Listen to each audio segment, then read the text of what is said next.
E aí, pessoal, vamos dar continuidade à nossa série sobre NumPy. E dessa vez nós vamos criar os nossos primeiros arrays e entender os atributos básicos que eles possuem.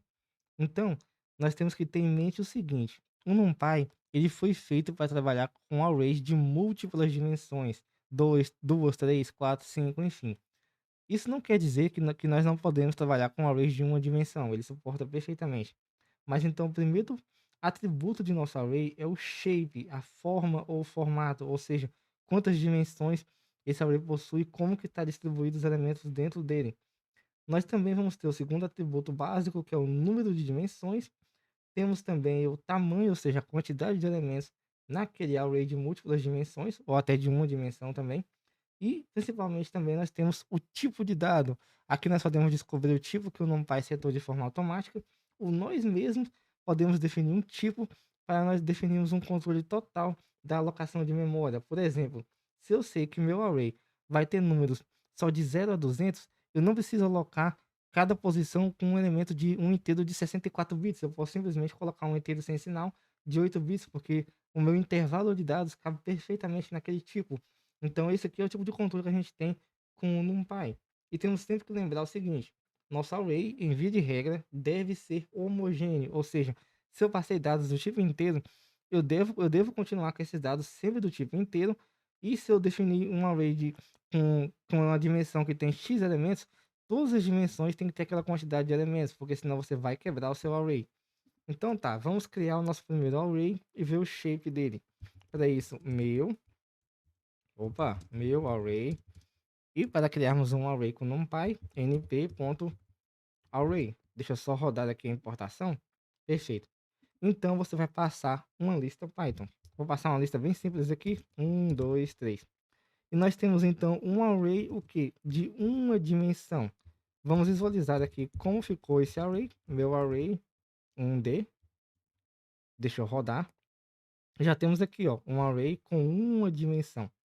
Agora, olha o tanto que é simples que é criar um array de mais dimensões. Meu array 2D. Agora eu vou criar um array de duas dimensões. np.array. Vamos passar a nossa lista. E olha só, dentro dessa lista, nós vamos ter outra lista. Eu vou passar aqui 1, 2, 3. Também vou passar outra lista com 4, 5, 6. Vamos ver então esse segundo array. Nós já temos aqui um array de duas dimensões.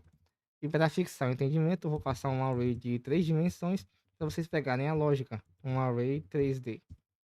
Vamos lá, np array. E olha só, uma lista, uma dimensão. Uma lista dentro de uma lista, duas dimensões. E uma lista dentro de uma lista, dentro de uma lista. Já tá ficando até repetitivo isso daqui, né? Mas é isso, uma lista dentro de uma lista, dentro de uma lista, três dimensões. Então agora a gente tem um array de três dimensões. Deixa eu arrumar aqui. Um, dois, três, de novo. E deixa eu só duplicar isso daqui. Um, dois, três. Opa. E um, dois, três. Então nós temos aqui um array de três dimensões, porque eu tenho uma lista e uma lista. E se eu rodar esse array, vamos ver o shape dele. Quer dizer, aqui não é bem o shape ainda, é só uma visualização, né? Perfeito. E agora que a gente já entendeu a lógica de como criar arrays de múltiplas dimensões, no caso aqui eu tenho de uma dimensão, duas, três, você pode fazer com base na necessidade do seu projeto. Vamos entender o primeiro atributo do NumPy, que é o shape. Para isso eu vou só chamar aqui shape e vou começar com o nosso array de uma dimensão. Deixa eu carregar ele. E note que ele retornou para mim uma tupla, onde eu tenho um elemento com o valor número 3. Então vamos entender, o shape ele vai retornar a quantidade de elementos em cada dimensão do seu array. Como aqui eu tenho um array de apenas uma dimensão, quantos elementos ele tem? 3. Por isso ele me retornou aqui 3. Mas agora olha que curioso. Nesse meu array de duas dimensões, eu tenho uma lista e dentro dela eu tenho outra lista. Então vamos primeiro vamos primeiro imaginar a primeira dimensão, que é o que? Esse array aqui. Quantos elementos que ele tem? Dois, porque eu tenho duas listas. Agora, na segunda dimensão, quantos elementos eu tenho? Eu tenho três elementos, porque cada array da segunda dimensão aqui, ele tem apenas três posições ocupadas aqui, ou seja, três elementos, né? Então, se eu rodar aqui agora meu array 2D, ele vai me retornar uma tupla com 2 e 3, porque eu tenho 2 elementos na primeira dimensão e 3 elementos na segunda. É meio confuso, mas logo você pega o jeito. Então aqui 2 e 3. Agora vamos para o shape desse array de 3 dimensões. Na primeira dimensão, quantos elementos eu tenho? Apenas um, que é esse array aqui. Na segunda dimensão, quantos elementos eu tenho? Dois, que são esses dois arrays. E na terceira dimensão, quantos elementos eu tenho? Três, porque cada array aqui ocupa 3 posições. Então eu vou ter um, dois, três. Vamos testar se essa teoria está certa. Vou passar aqui nessa terceira dimensão. E olha só, um, dois, três. Porque na primeira dimensão, que é esse primeiro array, essa primeira lista, eu tenho apenas um elemento. Na segunda dimensão, que é esse outro array, eu tenho 2 elementos. E na terceira dimensão, que são esses outros nossos. A nossa embaralha aqui agora, perdão. Esses outros nossos 2 arrays, 2 listas, cada uma tem 3 posições preenchidas. Então, é um shape em formato de 1, 2, 3. O legal também do nosso array 2D é que você pode pensar nesse shape como linhas e colunas. Eu tenho aqui 2 linhas e 3 colunas. Eu vou até voltar aqui de novo. Vamos ver aqui 2D. E olha só, eu tenho 2 linhas e 3 colunas. Você pode pensar também nesse formato quando é uma lista 2D, vamos assim dizer. Agora que nós já entendemos o shape, vamos ver um outro atributo que nossos arrays possuem, que é o NDIM, ou número de dimensões, que a gente já consegue ver pelo shape, mas você pode pegar também isso de forma isolada. Igual aqui, esse array é 1D, ele vai ter uma dimensão. Se esse aqui é 2D, ele vai ter 2 dimensões e você já pegou o entendimento, a lógica, né? Então vamos lá, meu array 1D.NDIM, que é o número de dimensões. Rodando, vai me retornar 1, que esse array tem uma dimensão. Agora vamos para o 2. E olha que bacana, 2 dimensões. E o 3, que é o nosso array que tem 3 dimensões. Deixa eu rodar ele. E perfeito, nosso array 3D, 3 dimensões. Agora vamos entender o size, que no caso é o tamanho, que se retorna a nossa quantidade de elementos. Nesse array aqui, eu tenho simplesmente 1, 2, 3 elementos. Já nesse array 2D, eu tenho 6 elementos, ó. 1, 2, 3, 4, 5, 6. E a mesma coisa para o nosso array 3D. Então vamos testar para saber se está funcionando corretamente. Meu, meu array 1D.size, para a gente pegar a quantidade de elementos. Temos 3 elementos, bateu certinho. E agora 2D nós temos 6 elementos. Vamos testar mais uma vez. 2D. Já retornou 6. O 3D deve ser a mesma coisa e também retornou 6.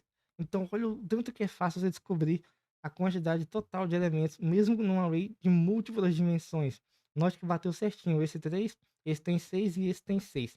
Então, assim, agora nós sabemos ver o shape, ou seja, o formato do nosso array, como que as dimensões estão se comportando, né? Nós também podemos saber quantas dimensões um array possui e a quantidade de elementos que possui naquele array multidimensional. Agora nós vamos ver uma parte que tem que ter muito cuidado, que também é muito importante, muito bacana, que são os tipos de dado. Aqui eu vou pegar o nosso primeiro array, meu array 1D.dtype. Ele vai retornar para a gente o tipo de dado, que olha só, é int64. Por quê? Porque aqui eu passei números inteiros, e ele já percebeu e por padrão ele alocou no maior tipo disponível, que é um inteiro de 64 bits. Esse inteiro, ele é um inteiro que ele permite números com ou sem sinais, ou seja, números negativos e positivos. Então, olha que bacana, deixa eu apagar aqui. Vou passar um 3.3, deixa eu rodar e vamos rodar aqui de novo. Ele já automaticamente converteu para float 64, porque ele entendeu que se trata de um array de números com ponto flutuante. E a mesma coisa se eu colocasse aqui string, vou colocar aqui um olá, olá mundo. Deixa eu rodar. E agora já, deixa eu rodar de novo aqui, perdão. E agora já me deu o que? Uma string no formato Unicode que aceita 9 posições. Se eu aumentar a quantidade de elementos, deixa eu colocar mais coisas, com mais textos. E vamos novamente aqui. Ele já vai alocando, ele já me deu uma string Unicode 29. Então, assim, o NumPy ele já é inteligente o suficiente para tentar prever o seu tipo de dado. Só que aqui que acontece os nossos primeiros problemas. Olha só, vou voltar de novo aqui para um vetor normal, 1, 2, 3, 4. Deixa eu carregar. E voltando aqui de novo, nós já temos o nosso int64. Lembra que eu disse que nossos dados devem ser homogêneos? Porque aqui tá tudo homogêneo, tudo tipo inteiro. Mas e se eu por acaso colocar um 5.5 no final? Lembrando que a ordem não importa, pode ser no começo, pode ser no meio. Mas enfim, se eu colocar um 5.5, já quebrou o meu padrão, aqui não é mais homogêneo. Se eu executar, vai passar de boa ou vai dar um erro? Vamos testar? Olha só, passou, não deu erro nenhum. Mas e agora, que tipo de dado nós temos? Vamos executar e note que eu tenho um float 64. Então o que acontece? Eu vou tirar aqui o shape e vou imprimir o nosso primeiro array. E olha que bacana, ele já automaticamente converteu todos os números para o tipo ponto flutuante. Temos aqui um ponto, dois pontos, porque a gente não tem nenhuma casa decimal aqui. E onde a gente tinha, que é no 5.5, ele já alocou aqui certinho. O NumPy é inteligente o suficiente para saber que o tipo inteiro cabe dentro do tipo ponto flutuante. Então, por padrão, ele já converteu todos os nossos inteiros para ponto flutuante. A mesma coisa acontece se eu passar um string no final. Olá, nossos dados devem ser homogêneos. Então, olha só o que vai acontecer. Não vai dar erro, mas ele percebeu que tanto o nosso dado do tipo float quanto do tipo inteiro cabem dentro do tipo string. Então, ele converteu o quê? Um número para string. Então, agora nós temos um array de quê? De strings Unicodes. Então, você deve ter cuidado se você não passar uma sanitização correta dos dados. Até agora, nós estamos deixando o NumPy alocar os dados da maneira que ele achar melhor, dele gerar o tipo de dado. Mas você pode também especificamente passar um tipo de dado específico. Nossa, ficou meio redundante, mas você entendeu. Por exemplo, note que aqui eu estou utilizando números pequenos. Um, dois. Opa. E nenhum desses números passou de 255 e nem sequer nenhum deles é negativo. E mesmo assim, se eu executar aqui, o NumPy ele está pegando, alocando 64 bits de um inteiro para cada posição. Isso aqui vai ocupar uma memória de forma desnecessária. Então eu posso passar algo como dtype, ou seja, o tipo de dado que eu quero trabalhar, e aqui eu vou passar o de inteiro sem sinal, ou seja, somente números positivos, e depois int, que é o meu tipo de dado, 8. Ou seja, agora eu quero que o meu array para cada elemento ele aloque na memória RAM somente um espaço de 8 bits. Então aqui nós vamos ter 8, 16, 24 bits alocado. É tudo que a gente precisa. Deixa eu carregar aqui. Perdão, eu esqueci de passar o np, né? np.int8. Tá, e agora sim, já temos aqui então o tipo de dado como inteiro de 8 bits. E agora temos um inteiro de 8 bits. Só que agora você tem que ter um cuidado maior. Se o seu número é um inteiro de 8 bits, você não pode passar números negativos, porque já deixou aqui o U, que é inteiro sem sinal. Quando você executar, seu código vai dar erro. Você passou aqui um número que está fora do intervalo, porque não pode números inteiros. O mesmo acontece se você passar um valor maior do que aquele tipo de dado suporta. Por exemplo, aqui eu vou passar um 300 e nosso código também vai quebrar, porque é um número muito maior que esse tipo. Então eu poderia mudar para inteiros de 16 bits, que agora já suporta um intervalo absurdamente maior e nosso código não quebra. E ainda assim vai ser muito menor, muito menos memória alocada do que um inteiro inteirinho de 64 bits. Então aqui é o poder do NumPy. Você pode passar o tipo de dado que a sua lista vai conter e assim você tem um controle da quantidade de alocação de memória necessária para aquela sua lista, porque o array vai ter uma memória contígua, ou seja, cada elemento vai estar um na frente do outro na memória. Isso é muito fácil de acessar, fica muito mais leve. Então aqui, cada elemento vai ter um offset, um deslocamento de 16 bits, porque eu vou reservar 16 bits para um número, para o outro, para o outro, para o outro. E isso é muito bacana. Ainda falando sobre o nosso shape, deixa eu apagar aqui esse detalhe, porque você já entendeu. Note que eu tenho o meu shape certinho, ou seja, cada dimensão tem 3 itens. Mas olha só, eu vou apagar um item. Novamente apaguei aqui. E nós temos um erro, porque agora, apesar dos tipos serem homogêneos, ou seja, todos são inteiros, numa dimensão nós temos 3 posições e na outra nós temos 2. Isso quebra, ou seja, é outra coisa que você tem que ter em mente.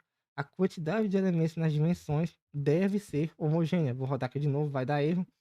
Então agora eu vou passar aqui 6, 2, 1, só para nós termos 3 elementos e nosso código já não quebra mais. Então tenha isso em mente. Não é só homogêneo no quesito tipo, mas também no quesito tamanho do elemento. Se você passou nas dimensões que eles vão ter 3 por 3, todas as listas devem ter 3 elementos aqui, porque senão você vai quebrar o código. A mesma coisa aqui, ó, eu vou diminuir um, vamos rodar, e nosso código vai quebrar, porque agora nós temos um com 3 elementos e o outro com 2. Então, quando se trata de dados homogêneos, deve ser homogêneos tanto na quantidade de elementos por dimensões, como também pelos tipos de dados. E por esse vídeo era isso. Eu acho que já foi uma boa introdução para o NumPy. Eu espero que vocês tenham gostado. Se você gostou, considere se inscrever nesse canal e deixar um like, que isso me ajuda demais a continuar essa série. Muito obrigado e até a próxima.